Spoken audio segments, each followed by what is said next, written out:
bilirsən, həmin səsə. Səni hər gün yuxulara səsləyən səs. Salam Şuşa, tanıdınmı həmin kəsə? Bu görüşə hər gün bəsləyən kəs. Sən tanıdın, qucaq açdın. Bil ki, görüb bu qolları qaça-qaça gəlmişəm mən. Cıdır düzü görmüşəm mən. Canlanmışam qulağından su içəndə. Dua edib gör hər ana məscidində xəbər alır. Sən də bizi gözləmsən. Gövrək harə bülbülləri öz köksündə gizləmsən. Keçən bu qəmli illəri susub, sakit izləmsən. Daha susma, danış Şuşa, gör çatmışam hansı yaşa. Danış qoy qəlbim alışsın. İndi səndən istəmirəm kimlərsə mənə danışsın. İstəyirəm özün məni danışdırıb dindirəsən. Öz bənzərsiz səsinlə sevindirəsən. İndi susma, danış Şuşa. Sən igidlər məskənisən başdan başa.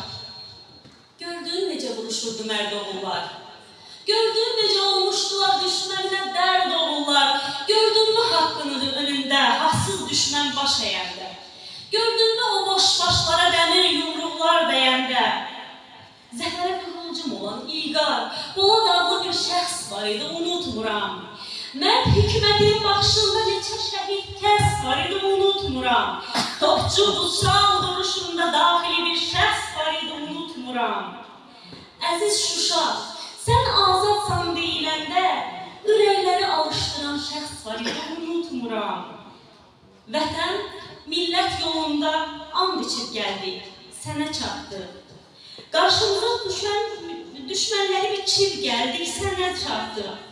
Cəbrayılın amalından keçib gəldik, Xudayarın xəyalından keçib gəldik, sənə çatdı. Çatan kimi torpaqlarını qəddar düşmənlərin izindən təmizlədik.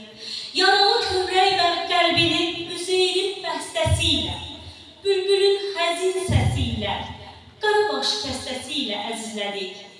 Sən sonsuz bir ümid oldun bütün ürəklərdə bitən.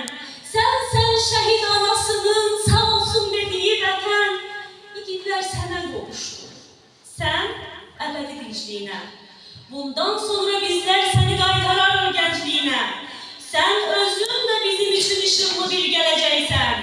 Əziz Şuşa, sən